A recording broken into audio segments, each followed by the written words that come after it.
መድኃኒታችን ኢየሱስ ክርስቶስ ሆኖ በእናቱ በድንግል ማርያም አማካይነት ወገን ዘመድ ሆኖ በተዋህዶ መካከላችን ቆሞ የሰጠንን ሃይማኖት መጠበቅ እንዴት ያቅተናል?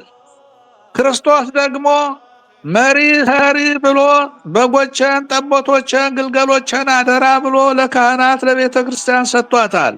እነሱ ከጣሏት እንግዲህ ማን ነው የሚያነሳት? ማን ነው የሚደግፋት? ሕፃናት አለቁ ብለን፣ እናቶች ተዋረዱ ብለን፣ ወንድሞች ተጨፈጨፉ ብለን ተናገርን። መሬቷም ምስክር ናት። በሁለት መንገድ ቤተ ክርስቲያን ተጎድታለች። ይህን በድፍረት እናንተንም መገሰጽ ፈልጋለሁ ወገኖቼ ከይቅርታ ጋር። እውነት ከመሰከሩት አባቶች ይልቅ ገንዘብ የሚለገስላቸው የገንዘብ ቦርሳችሁን የምትከፍቱላቸው እናንተ ምዕመናን ናችሁ። ደህና አድርገው እንዲክዱና እንዲያብጡ በሲኖዶስ መካከል እኔ ይህን ጥያቄ አቅርቤ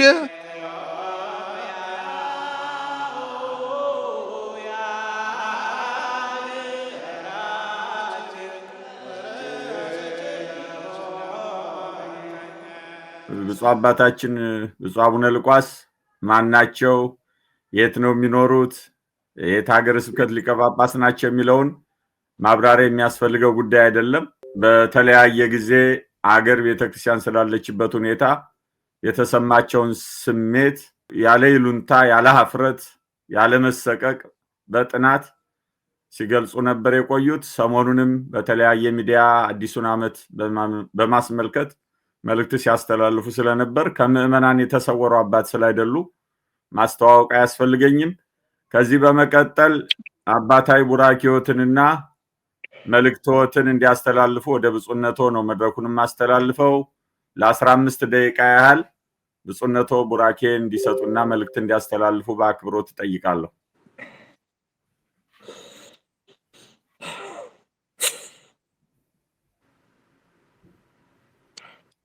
በጣም ስሜታዊ ሆኛለሁ። ለሌላ ሰው አስተላልፉት፣ እኔ በጣም አልቻልኩም። የሰናይት ንግግር ከልቤም አልፎ በደም ስሬ ሁሉ ተላልፏል። ንስሐ ሰጥታኛለሽ ልጄ፣ እድሜሽን ከፍ ያድርገው። ለኢትዮጵያ የቆምሽላት የተናገርሽላት ናት። በጣም ስሜታዊ ስላደረግሽ ምን እንደምናገር አልችልም። አሁን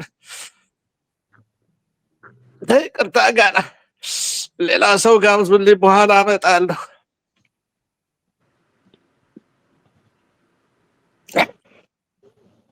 እግዚአብሔር ገስጾናል፣ ጥሩ አድርጎ ነግሮናል። ከዚህ በላይ ምን ትፈልጋላችሁ? ካህናት፣ አባቶች፣ ወንድሞች፣ ከዚህ በላይ ንግግር፣ ከሰናይት ንግግር በላይ ምንድን ነው የምትጨምሩበት? ምንድን ነው የሚሰራው? እኔስ ምንድን ነው የምናገረው? የእግዚአብሔርን ስራ ገስጻናለች፣ በሚገባ ነግራናለች።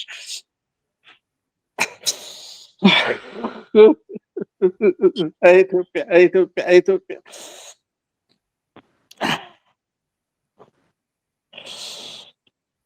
ይቅርታ ስሜታዊ ሆኛለሁ፣ አልቻልኩም። በእውነት የእግዚአብሔር ተግሳጽ ነው፣ ከአንደበቷ የወጣው የእግዚአብሔር ቃል ነው። ስሟት፣ ስሟት፣ ከልባችሁ ተመለሱ ሁላችሁ።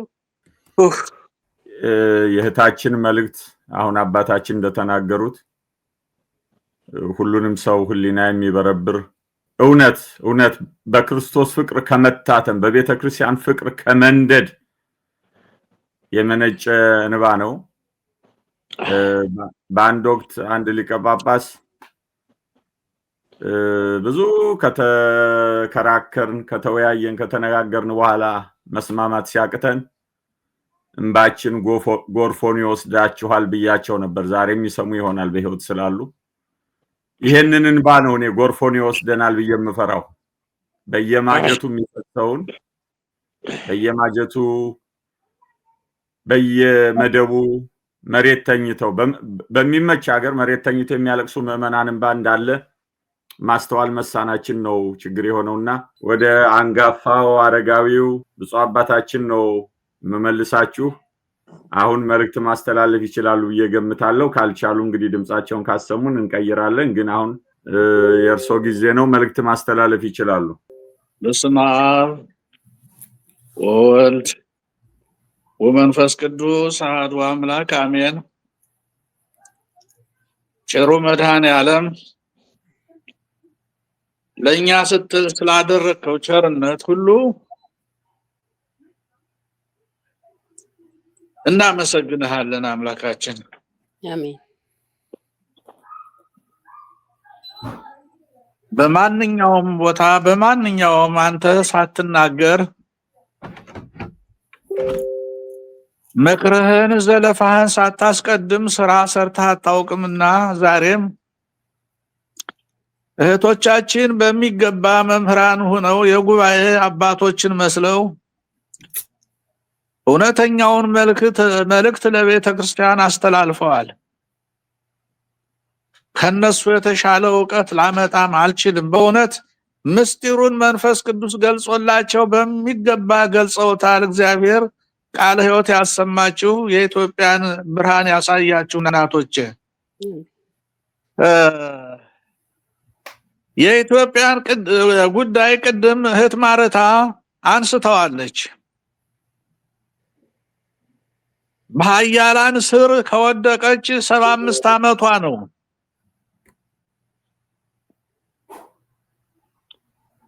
መጀመሪያ የውድቀት መጀመሪያ በደንብ አድርገው አጥንተው ተመራምረው ኢኮኖሚዋን እንዳልነበር አድርገው በታትነው የአገሪቱ መሬት በአንድ መሪ ብቻ እንዲታዘዝ በአንድ መሪ ብቻ እንዲሸጥ እንዲለወጥ በመደረጉ ህዝቡ በረሃብ እንዲወድቅ እንዲበታተን ሆኗል። ቀጥሎ በሃይማኖት የሚመረጡት አባቶች በኃያላኑ በመሪዎቹ አማካይነት እውነት ሳይሆን እውነት አስመስለው ተመርጠው ሰርገው በመግባት እርግማን ያለባቸው ኑፋቄ ያለባቸው ሐሳባቸው ሁሉ ተክርስቶስ ለት ያለ የሆኑትን አሰርጎ በማስገባት ቤተ ክርስቲያን ከዚህ እንድትደርስ ሆኗል። ወገኖች ቤተ ክርስቲያን ልትቃና የምትችለው በቤተ ክርስቲያን ነው። የቤተ ክርስቲያን ራሷ ክርስቶስ ነው። ክርስቶስ ደግሞ መሪ ብሎ በጎችን፣ ጠቦቶችን፣ ግልገሎችን አደራ ብሎ ለካህናት ለቤተ ክርስቲያን ሰጥቷታል። እነሱ ከጣሏት እንግዲህ ማን ነው የሚያነሳት? ማን ነው የሚደግፋት? ሕፃናት አለቁ ብለን፣ እናቶች ተዋረዱ ብለን፣ ወንድሞች ተጨፈጨፉ ብለን ምሾም እንደ ኤርምያስ አውጥተን አልቅሰን ተናገርነ። መሬቷም ምስክር ናት፣ ሰውም ይመሰክራል። ነገር ግን በሁለት መንገድ ቤተ ክርስቲያን ተጎድታለች። አንድ ለህዝቡ መልእክት ሲነገር ህዝቡ ተከትሎ ያንን መልእክት በስራ ላይ ባለመዋል ትልቅ በደል በድሏል የኢትዮጵያ ህዝብ። እንደ ምሳሌ ብጠቅስላችሁ እኔ ያወገዝኳቸው ሁሉ ዛሬ በሰሜን አሜሪካ፣ በአውስትራሊያ፣ በአውሮፓ፣ በአረብ ሀገር ቤትም ሲሄዱ እውነት ከመሰከሩት አባቶች ይልቅ ገንዘብ የሚለገስላቸው የገንዘብ ቦርሳችሁን የምትከፍቱላቸው እናንተ ምዕመናን ናችሁ። ደህና አድርገው እንዲክዱና እንዲያብጡ ጥሪት እየሰበሰቡ ቤተክርስቲያንን መስራትን ምዕመናንን ማነጽን ትተው ለራሳቸው ኑሮ እንዲኖሩ የምትገፋፉና የገንዘብ ምንጭ ሆናችኋቸው እናንተ ናችሁ። ይህን በድፍረት እናንተንም መገሰጽ ፈልጋለሁ ወገኖቼ ከይቅርታ ጋር። ማንም ሰው ቢናገር ሰሚ ከሌለው ምንድነው ትርጉሙ? ትርጉም የሌለው ንግግር ነው የሚሆንበት። ተደጋግፈን ምዕመናን መንግስተ ሰማያት የእናንተም የኛም የሁላችንም ርስታችን መድኃኒታችን ኢየሱስ ክርስቶስ ሆኖ በእናቱ በድንግል ማርያም አማካይነት ወገን ዘመድ ሆኖ በተዋህዶ በመካከላችን ቆሞ የሰጠንን ሃይማኖት መጠበቅ እንዴት ያቅተናል? ሰው የዘላለም ርስቱን ትቶ እንዴት የኃያላንን አገር መርጦ በዚያ በሚገኘው ፍርፋሪ እኔነቱን ትቶና እኔነቱን ረስቶ ሰማያዊ መሆኑን ትቶ በምድራዊ ህይወቱ ብቻ እየተኩራራ በምድራዊ ብልጽግና ብቻ እየተኩራራ አንዱን ካንዱ ያጋጨ መኖር ተገቢ ያልሆነ ትልቅ ስህተት ነው። ዛሬ በእያንዳንዱ ቴሌቪዥን በእያንዳንዱ እንትን የሚተላለፈው እንትን ሁሉ የሚያስማማቸው ሳይሆን የሚያባብስባቸው አንዱ ለነገ አንዱ ለዛሬ ፕሮግራም እንትን ጥናት እያወጡ ሰውን መከፋፈል ስራ እንዳይሰራ የሚያደርጉ ብዙዎች ናቸው። ይሄ የጥፋት መንገድ ነው። ሰዎቹ አንድ እንዲሆኑ አልተደረገም። አንድ ሆነው እንዲታገሉ አልተደረገም። በመጀመሪያ መነሻቸው ክርስቲያኖች ተበደሉ፣ ክርስቲያኖች ጠፉ፣ አገራችን ታሪኳ ጠፋ፣ ተዋረደች፣ ኢኮኖሚው ደቀቀ ብለው አርበኞች ጠበንጃ አንስተው ለውጊያ ተሰማርተው ነበረ። ለወገን ነበረ የቆሙት። የራሳቸውን ህይወት አሳልፈው እንደ ባህታዊ ለመከራ ሰጥተው ሰውነታቸውን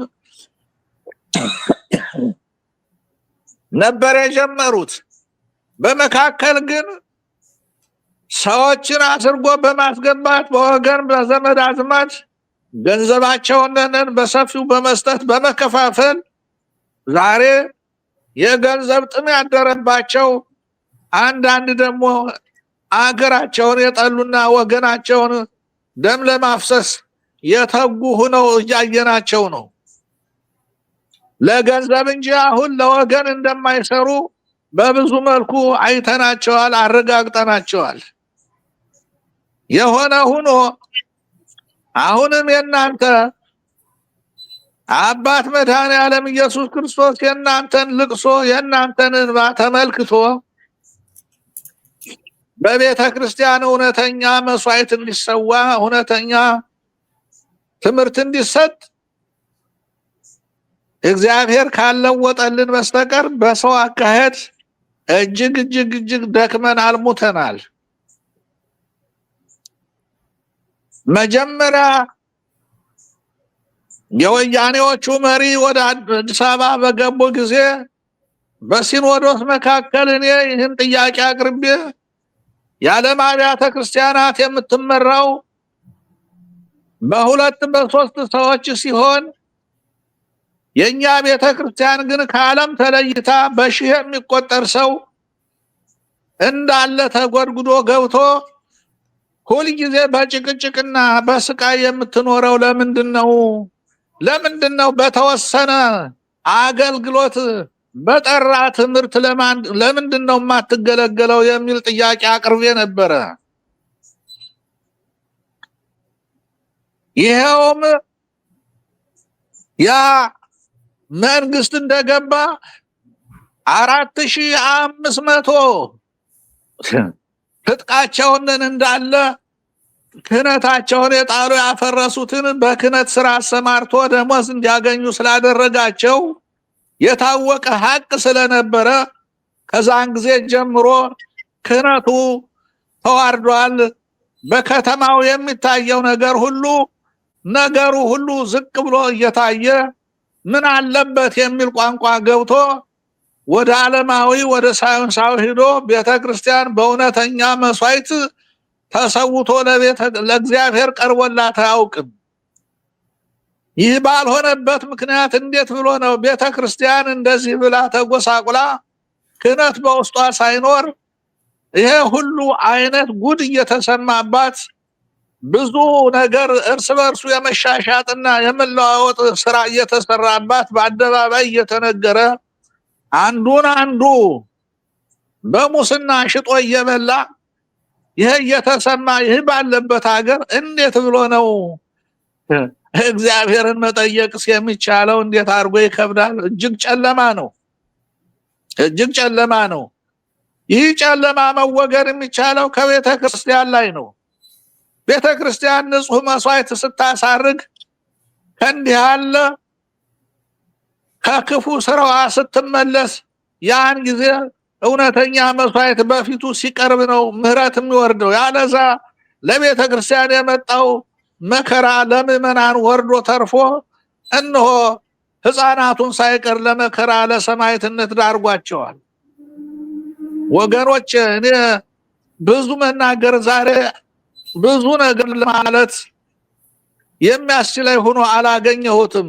ምክንያቱም በመጀመሪያም ስሜታዊ ስለሆንኩ በጣም ነገሮችን ጥናቶች ጥረው አድርገው ስለገለጹት ከዚህ በላይ እኔ ብዙ መሄድም አልፈልግም። ሌሎች ሊቃውንት አቃንተው መናገር ይችላሉ። ጉዳዩን ያውቁታል። ጉዳዩ እውነት ነው። ግን ምዕመናን ራሳችሁን ነጻ አታድርጉ። ለጳጳሳት ዋና እንቅፋት የሆናችሁብን ምዕመናን ናችሁ። ገንዘብ በመስጠት ይህን ገንዘብ እንዳትሰጡ ቃሌን የምትሰሙ ሁሉ በአሜሪካ እየመጡ ሁሉ ገንዘብ አምጡ ለሚሏችሁ አሳፍራችሁ መልሷቸው። በእግዚአብሔር ስም ይዣችኋለሁ። እንደ ወገኖች እናንተ ናችሁ እንዲህ አድርጋችሁ ያባለጋችኋቸውና ለዚህ ሁሉ ክፉ ስራ እንዳይመሰክሩ እውነት እንዳይናገሩ የምታደርጓቸው እናንተ ናችሁ። ይህን ገንዘብ ላማኝ ሁሉ አስቁሙልን። በቤተክርስቲያን እየፈረሰች ቤተክርስቲያን እናንጻለን ይላሉ። ውሸት ነው ይሄ። እንዴት ብሎ ነው? በመፍረስ ጊዜ ምንድነው የሚሰራው? አንድ ተሐድሶ አድርጎ እንደገና ሐድሶ ህንጸታ ነው እንጂ የሚደረገው አዲስ ስራ ምኑ ነው የሚሰራው? እና ይሄ ሁሉ አስቸጋሪ ነው። እና ያን ሁሉ ተመልክታችሁ በእውነት ራሳችሁን ጠብቁልን አደራ እላለሁ። ይብቃይ። ከዚህ ላይ እግዚአብሔር ይስጥልኝ። አባታችን ክብር ይስጥልን። በእድሜ በጤና ቆይተው ስብራቷ ተጠግኖ ከውድቀቷ ተነስታ እርሶም አባል የሆኑበት ሲኖዶስ ወደ ቅድስናው ወደ ክብሩ ወደ ልዕልናው ተመልሶ መንጋውን የሚያስበላ ሳይሆን መንጋውን የሚጠብቅ ለመንጋው ቀድሞ የሚሞት እውነተኛ እረኛ ሆኖ የሚታይበትን ዘመን እንዲያሳየዎት ልባዊ ምኞታችን ነው። በዚህ ጥሪያችን አክብረው ተገኝተው ይሄን አባታዊ መልእክት ስላስተላለፉ ክብር ይስጥልን። ቡራኬው ይድረሰን።